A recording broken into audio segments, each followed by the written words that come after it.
And then she has a little tiny little teacup set and she has a little tea party with the penis. Mish and Zach. Good. I went to Brunswick Underground Film Festival over the weekend, which was very fun. It was very, very fun. It was the first year of it. And it was really cool. I presented one of my favourite movies. I had this great little flow of things where I did the Letterboxd top 4. And then because of that video, they knew I really liked Paris is Burning. So then I introed that. And I was very nervous. If anyone here listening was there, you would have noticed how nervous I was because I've never done a serious intro. I did a series. I wrote it down. I read it out. I made some funny jokes, but then I got serious, very analytical. And I was nervous. I felt like I was a high school boy doing a presentation. I've never done a serious intro, and that was really fun. But I also watched some really cool movies and also some very fucked up ones. It's very funny. I was telling someone, I was like, oh, I was just at the Brunswick Underground Film Festival. And they're like, what does that entail? Like, what's an underground film? And then I was like, oh, just like really fucked shit a lot of the time. And they were like, oh, is it like that bit in Parasite where it gets kind of violent? And I was like, I just watched 2 hours of 70s pornos from King's Cross. Like, that's what it is.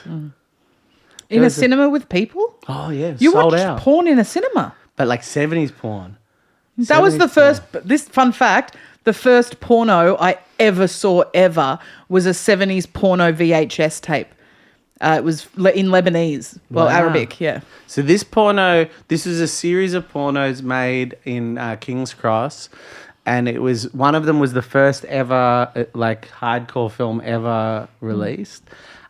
Very, like, unappealing. The thing, I wrote a Letterboxd review, and, like, the thing I said, like, I was like, I'll talk specifically to each film, but the overall note I have is too much rough handling of unlubricated, uncut, hairy penises. For Holy my taste. shit. Just like flaccid penises being like yanked around. I'll be like, ah! And I was sitting there and it was sold out. And also I got so you didn't. And I got a cannoli before I went in. So I was like munching on a creamy cannoli. Ew. I don't know why I think that is Because it was foul. That to me is more disgusting than the flaccid penises being flopped about. And they're also skinny and 70s and like, but it was funny because one of them was a white coat film. What were you going to ask a question? I'm so sorry. Sorry? Were you going to ask a question about the pornos I want to know watched? more so what it was like to be in a cinema watching these pornos with people. Like they're so old and they're so of an era. They're not like. Were people having a giggle or was it very serious? Yeah, some of it was funny. No, people were, but no one. It wasn't horny. Like no one was horny. They're interesting little time capsules, right? Like no one there was like skeevy. Like it was all like film nerds. I'm glad. Stuff. I usually get like I really like it when you ask me to go and see movies with you. I wouldn't have asked you to. Yeah, it would have been a weird thing to sit next to your friend and watch pornos. But it's not. But you've got to realize it's 70s porn and like 70s. Weird for me, by the way, Adult each to their own. films. I just don't think I want to sit next to you while you eat a cannoli and we watch 70s porn. But like weird, like it was amazing. Like one of them. You was, keep saying weird. What was weird about it? So one of the movies was all about. I think there was this element of like this guy was wanting to be an artist, or was being like he made some really artistic choices, right? So one of the films was about. It was set out at a strip club in King's Cross, and they got footage of the guy out the front, like, you know, like, come in, we've got ladies, we've got a real, like, time capsule of King's Cross, which is a suburb that's been really gentrified in the last 20 years. So it was this really cool little time capsule, and then they went down and showed the strip shows, which were really strange and, like, not particularly, not dissimilar to that. Orgy of the Dead? Orgy of the Dead, right? But then also, like, this movie, for a movie that's ostensibly there to, like, get you off a bit, I think, like, there was a lot of shots of, like, the men watching. And, like, at one point, there's a guy just eating a sandwich. And it's like, but then it also has this really sad story about, this particular film was in black and white. And the story was about one of the strippers having to give up her baby. Oh, my God. And like, it's just a really sad... How can you jerk off to that? I don't know. I would love to know more. So another example, I'll give you another story. Another one was called Sex Aids and How to Use Them. and it's an example of a genre called white coat films. Have you ever heard of this genre? It's a sexploitation genre where, in order to get past censors, they would pretend it's for educational purposes. So this film had like a porno lady wearing a white coat just being like, sex aids are a great way to help married couples. And it was so funny. Like, they have vibrators with like big wires, and like you had to plug them in. They're like, use a vibrator, but make sure not to use it too much, for it will make a woman's arousal not work anymore. Fucking amen. That's true. And then another one. And so it's like maybe part of it, like in order to get it past censors, it had to have a plot. Maybe it's like these are people who wanted to make art, but this was the only opportunity they had to make it.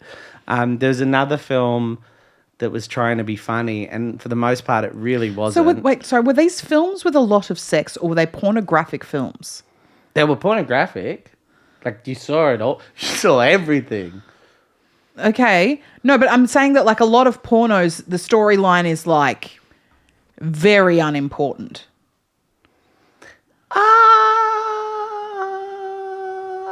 I couldn't say. I'd have to rewatch them. I don't have to go back and watch them again, and I'll let you know. But you're teasing me like I'm not teasing you. Yeah, I'm not teasing you. I'm fascinated by what you did this weekend. I went to Phillip Island with my partner, but fucking who cares about those Cape Barren geese? I want to talk to you about your experience watching porn. Porno. No, it was erotic films of the 70s.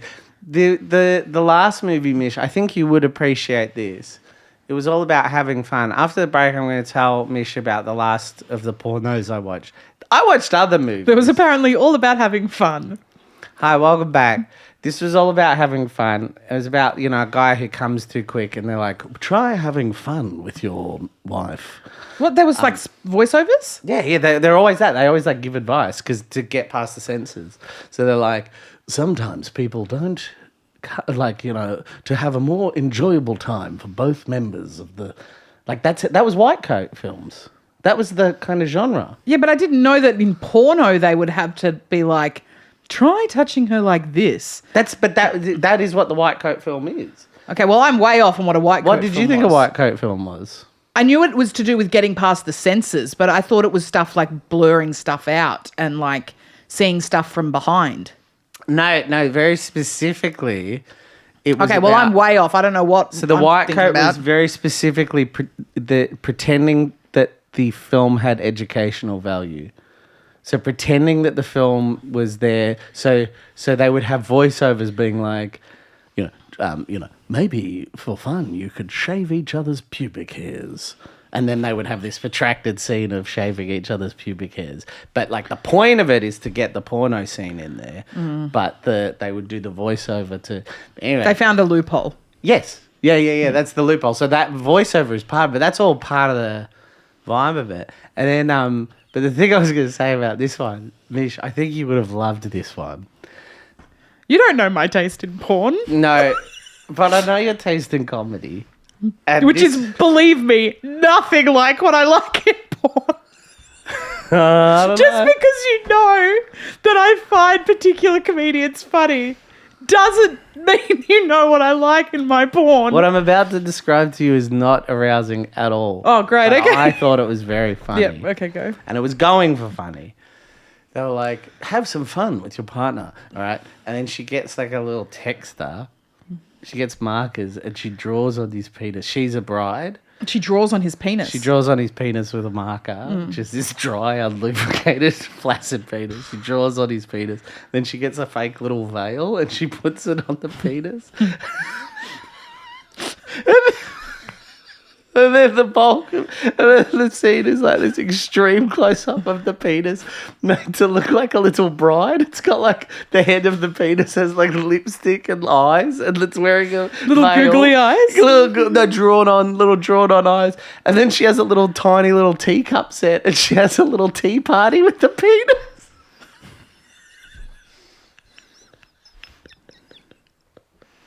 And I'm sitting there eating your cannoli. Eating my cannoli with 50 other people being like, And I'm like, this is the funniest thing I've ever seen in my life.